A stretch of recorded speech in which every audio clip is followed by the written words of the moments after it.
Hello everyone. நான் என்னோட 11th standard ஸ்டூடண்ட்ஸ்க்கு measurements பத்தி கிளாஸ் நடத்திட்டு இருக்கும்போது fundamental units and derived units பத்தி கிளாஸ் நடத்திட்டு இருந்தேன்.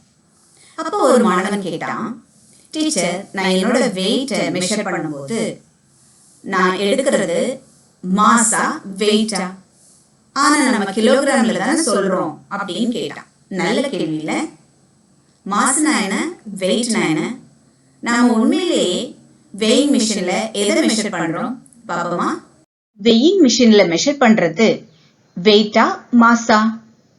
நிறைன்றது ஒரு பொருளுடைய உள்ளார்ந்த பண்பு, அதாவது mass is an intrinsic property of matter.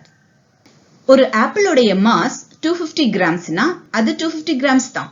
எர்த்ல இருந்தாலும் சரி, மூன்ல இருந்தாலும் சரி. மாஸ நாம தராசு கொண்டோ டிஜிட்டல் வெயிங் மிஷின் கொண்டோ கண்டுபிடிக்கிறோம். வெயிட்னா என்ன? It is mass into acceleration due to gravity. அப்போ இந்த வெயிட்டை acceleration due to gravity தான் டிஃபைன் பண்ணுது. ஏன்னா mass is a constant, right?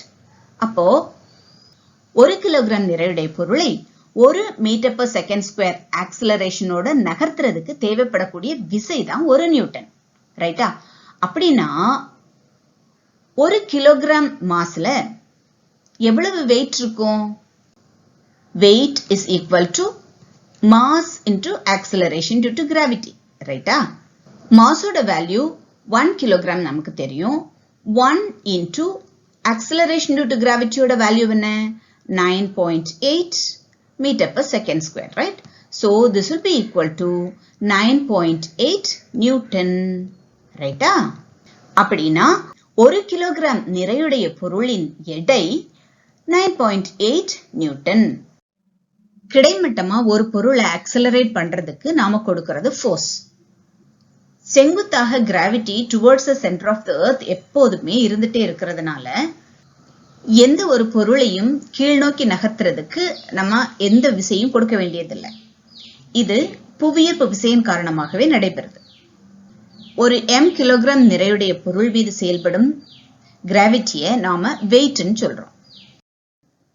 எர்த்ல ஒரு மனிதனுடைய எடை மாஸ் இஸ் ஈக்குவல் டு 60 கிலோகிராம்னு வச்சுக்கலாம்.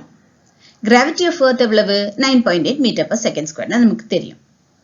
அப்படியானால் வெயிட் என்னவா இருக்கும்? Weight is equal to m into g, that is equal to 60 into 9.8, that is equal to 588 Newton, ரைட்டா? இப்போ இதே இது மூன்ல அந்த மனிதனுடைய மாஸ் என்னவா இருக்கும்? 60 கிலோகிராம் தான். ஆனா கிராவிட்டி ஆஃப் மூன் என்ன? 1.62 மீட்டர் per செகண்ட் ஸ்கொயர். இது எர்த்ல உள்ள கிராவிட்டியோட 1/6 டைம்ஸ் இருக்கு, சரியா? Weight of the man in moon எவ்வளவா இருக்கும்? Weight is equal to m into g, that is equal to 60 into 1.62, that is equal to 97.2 Newton, ரைட்டா? Gravity on moon is equal to 1/6 of gravity on earth. அதனால weight on moon will be equal to 1/6 of weight on earth. ஆனா mass will be the same on earth and moon. புரிஞ்சுச்சா? இதுல இந்த என்ன புரிஞ்சுட்டீங்க? நிறை என்பது ஒருபோதும் மாறாது. நிறை அந்த பொருளுடைய உள்ளார்ந்த பண்பு, intrinsic property, so it will not change. But value of gravity மாறுறதை பொறுத்து weight மாறுபடும். எர்த்ல ஒரு weight இருந்தா மூன்ல அதனுடைய weight மாறுபட வாய்ப்பு இருக்குது. ஏன்? இக்வேட்டர் ரீஜன்லயும் போலார் ரீஜன்லயும் கூட கிராவிட்டி சேஞ்சஸ் இருக்கிறதுனால அதுல கூட weight மாறுபடலாம். ஆனா மாஸ் ஒரு நாளும் மாறுபடாது. புரிஞ்சுச்சா? Up to 19th century இந்த எடை நிறை பத்தி எந்த பிரச்சனையும் எழுந்ததில்லை.